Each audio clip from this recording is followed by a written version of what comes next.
thank the Northeastern Students Forum for organizing this march. It was a very important intervention. I thank each one of you that you organized this march. Friends, when we speak about this dossier, definitely the fact that it has happened in JNU and the fact that in a relatively democratic space like JNU it has happened, it's extremely condemnable. But at a larger level, what does it reflect? Because somewhere JNU cannot be exceptionalized.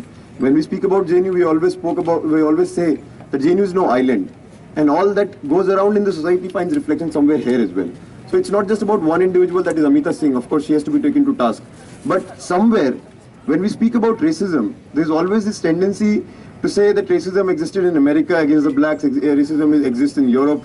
But what we need to understand that there is something called Indian racism as well, which is there day in and day out, and the brutality of it and the consequence of this is faced by Northeastern students and Northeastern people and Kashmiri people as well on an everyday basis in mainland India. Not to say what they face back in Northeastern Kashmir, and I'll come to that later. And the roots of this racism actually is what is happening in Kashmir and what is happening in Northeast. The fact that for the last 60 years, you have sent the military to control an entire population. You hold them at gunpoint. You impose the most draconian of laws. You give impunity to your armed forces. You have to legitimize this through various means.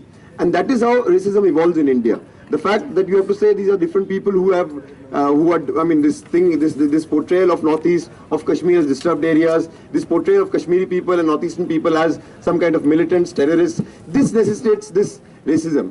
And if they escape the horrors of what India has been doing in Northeast and what India has been doing in Kashmir, and if they come to mainland India, the horrors for them don't end there. On an everyday basis, they face discrimination, they face humiliation, they face attacks. What happened with Nido Tanya, what happened with a 14-year-old girl in Munirka, and examples, we can recount that again and again. Just when this entire attack on JNU happened, these cases that were slapped on us, this attack on the entire university that happened, this was also the same time when Kashmiri students in one university in Mewar were attacked because other students thought that they may be storing beef. When Akhlaq was lynched, one very important debate that one very important point that we said is that it does not matter whether it's beef or mutton, you cannot kill a man. But just as in Akhlaq's case, that it was just a rumor without any basis, it was not beef. Similarly, in Mewar University also, it was not beef, it was mutton. They need an excuse to target Kashmiris, they need an excuse to target Northeastern people, and this has been happening every day. And we need to recognize that the core of this is Indian racism, which we need to confront as a big danger to our society. When it comes to Amita Singh, Amita Singh is notorious. She's gained a lot of notoriety in the last few months. And that time, the comment that she made, which Rama also spoke about, that there are anti-national teachers in this campus, most of them are Dalits and Muslims. When I was being profiled in the media in all kinds of ways based on my immediate identity, saying that I'm a Jaish-e-Mohammed terrorist, been to Pakistan and all of this, Amita Singh also made a statement about me, saying that I am from Azamgarh and Azamgarh of Bijnor, and this is a place where there are all kinds of anti-national terrorists. She does not even have a facts right. But based on stereotypes, she has to make these comments, and the fact that she's been shielded by the administration all this while, reflects a lot about the administration. And one more thing, this dossier was prepared last year. What is the rationale of releasing this dossier now? That is a very important point we need to understand. Just like when the entire attack on JNU happened and when we fought back the attack, this is an ideological attack. This is an attack by this government and their foot soldiers and their henchmen, where they want to profile JNU in all kinds of ways. JNU as this anti-national place, JNU as this people where seditious people live, where separatist elements are there, where Hindu gods and goddesses they're not respected and there are all kinds of disrespect showered on them. JNU students are sex crazed, they are alcohol crazed, and all these kind of things that started back then. this condom counting MP, who had started this? Once again, when the HLEC submitted the report, and when the JNU Students Union and the students of JNU decided to launch a movement, that's when they chose this time for this attack. And it shows a lot. The fact that this is an all-out attack on us and we need to fight this back. When it comes to the Vice Chancellor, this Vice Chancellor has, in the past 2-3 months, ever since he has taken over, he has shown where his allegiance lies. His allegiance, he's not accountable to teachers of this campus. He's not accountable to the workers of this campus. He's not accountable to the students of this campus. He's accountable only to Jhandewala and the RSS headquarters in Nagpur. And that's where his allegiance lies. And which is why He will not act against Amita Singh for the horrible remarks she keeps on making again and again, but will do a very proactive role in witch hunting students. Will do a very proactive role in taking, in imposing the worst kind of punishments on students. We had this honor of meeting His Highness, our Vice Chancellor today, and all our delegation went and met him. And the kind of, he had issued an appeal in the morning saying that the hunger strike that we have been doing here in JNU Ad Block is unlawful and unconstitutional.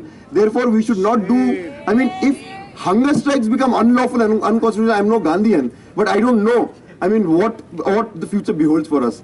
He's pushing us into a way where we might have to adopt other means. But even now, for 7 days, he did not speak to us. For 7 days, he used to pass by every evening here and there, never even was concerned about our health, never even chose to inquire about our health. 7 days later, he says that if you have any, this is also very funny, that please use constitutional methods to put forward your demands, if any.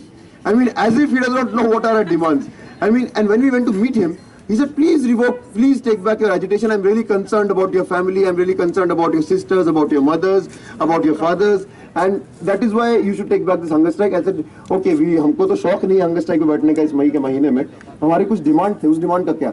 नहीं, आप HLEC को मान लीजिए, because HLEC बहुत ही professional लोगों ने ये एक इंक्वायरी बनाया है. इसलिए आपको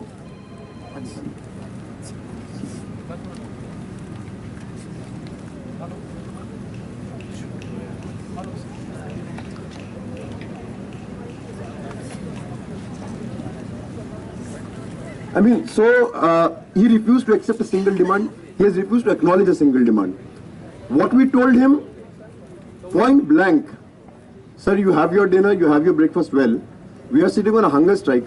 Our health may have deteriorated, but our morale, our spirit, and our commitment to fight to save this campus, our commitment to fight against fascism, our commitment to fight for justice, our commitment to fight for democracy has not gone down. This will be a fight to the finish, and we will ensure that each and every punishment, we have not come here to bargain. There will be no bargain in the coming days. It's not about 5 rupees or 5,000 rupees or 10,000 rupees. It's about a principle. We have done no wrong, and you cannot fine us, you cannot penalize us for having done no wrong.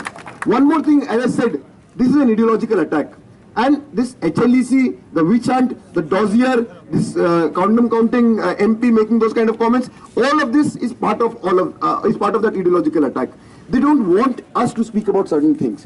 Why are they so afraid of us? Because we make connections. Because we speak about things that no one else speaks about. And that is why they want to make an example out of us by imposing sedition cases, by arresting, by bringing the police on campus, by witch hunting us, by putting the biggest of punishments. And they don't want, and they think that if they make an example out of us, students of this campus are not going to speak about issues that the student movement of this campus has always spoken about.